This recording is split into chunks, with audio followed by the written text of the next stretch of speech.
Hello ಎಲ್ರಿಗೂ ನಮಸ್ಕಾರ, ಹಾಗೆಯೇ ಶುಭೋದಯ. ಇವತ್ತು ಒಲಿಂಪಿಕ್ಸ್ನಲ್ಲಿ ಯಾವ ಇವೆಂಟ್ನಲ್ಲಿ ಭಾರತದ ಅಥ್ಲೀಟ್ಗಳು ಭಾಗವಹಿಸಲಿದ್ದಾರೆ ಅಂತ ಸಣ್ಣದಾಗಿ ಈ ವಿಡಿಯೋದಲ್ಲಿ ನೋಡ್ಕೊಂಡು ಬರೋಣ. ಅದಕ್ಕೂ ಮೊದಲು ಚಾನಲ್ಗೆ ಹೊಸಬರಾಗಿದ್ದರೆ ದಯವಿಟ್ಟು ಸಬ್ಸ್ಕ್ರೈಬ್ ಮಾಡಿ ಸ್ಪೋರ್ಟ್ಸ್ ಅಪ್ಡೇಟನ್ನು ಪಡೆಯಿರಿ. ಬನ್ನಿ ಇವತ್ತು ಯಾವ್ಯಾವ ಇವೆಂಟಲ್ಲಿ ನಮ್ಮ ಭಾರತೀಯರು ಭಾಗವಹಿಸಲಿದ್ದಾರೆ ಅಂತ ನೋಡೋಣ. ಮೊದಲನೇದಾಗಿ athletics men's 20 kilometre race walk 11 ಗಂಟೆಗೆ ಇದೆ. ಹಾಗೆಯೇ ವುಮೆನ್ಸ್ 20 ಕಿಲೋಮೀಟರ್ ರೇಸ್ ವಾಕ್ 12:50 ಪ್ರಾರಂಭವಾಗುತ್ತೆ. Golf men's individual stroke play round 1 ಇದೆ, ಅದು ಕೂಡ 12:30 ಪ್ರಸಾರವಾಗುತ್ತೆ. ಶೂಟಿಂಗ್ 50 ಮೀಟರ್ 3 ಪೊಸಿಷನ್ ಫೈನಲ್ಸ್ ಇದೆ. ಸ್ವಪ್ನಿಲ್ ಅವರು, ಇದು 1 ಗಂಟೆಗೆ ಪ್ರಸಾರ ಆಗುತ್ತೆ.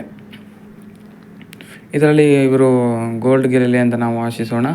ಇನ್ನು 50 ಮೀಟರ್ 3 ಪೊಸಿಷನ್ ವುಮೆನ್ಸ್ ಕ್ವಾಲಿಫಿಕೇಷನ್ ಕೂಡ ಇದೆ 3:30ಕ್ಕೆ. ಹಾಗೆಯೇ hockey pool match India versus Belgium, ಒಳ್ಳೆ ಮ್ಯಾಚ್ ನೋಡೋಕ್ಕೆ ಸಿಗುತ್ತೆ, ಅದು 1:30ಕ್ಕೆ ಇದೆ. ಇನ್ನು ಬಾಕ್ಸಿಂಗ್ ವುಮೆನ್ಸ್ 50 kg ಮ್ಯಾಚ್ ಇದೆ 2:30ಕ್ಕೆ ಅದು. ಹಾಗೆಯೇ archery men's individual Praveen Jadhav ಅವರಿದ್ದಾರೆ, 1 PM ಇದು ಪ್ರಸಾರ ಆಗುತ್ತೆ.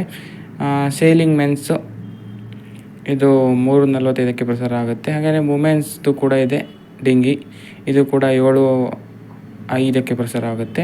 ಬ್ಯಾಡ್ಮಿಂಟನ್ ಶೆಡ್ಯೂಲು ಅನೌನ್ಸ್ ಆಗಬೇಕಿದೆ, ಇವತ್ತೇ ಆಗೋದು. ಸೊ ಇದಾಗಿತ್ತು ಈ ವಿಡಿಯೋ. ಇವತ್ತು ಇಷ್ಟು ಇವೆಂಟ್ಸ್ನಲ್ಲಿ ಭಾರತೀಯರು ಭಾಗವಹಿಸ್ತಾರೆ. ಎಲ್ಲರಿಗೂ ಆಲ್ ದ ಬೆಸ್ಟ್ ತಿಳಿಸೋಣ. ಒಂದು ಇವೆಂಟು ಫೈನಲ್ ಇದೆ, ಅವರು ಗೋಲ್ಡ್ ಗೆಲ್ಲಲಿ ಅಂತ ನಾವು ಆಶಿಸೋಣ. ಸೊ ಇದಾಗಿತ್ತು ಈ ವಿಡಿಯೋ. ಹೆಚ್ಚಿನ ವಿಡಿಯೋಗಾಗಿ ದಯವಿಟ್ಟು ಸಬ್ಸ್ಕ್ರೈಬ್ ಮಾಡಿ.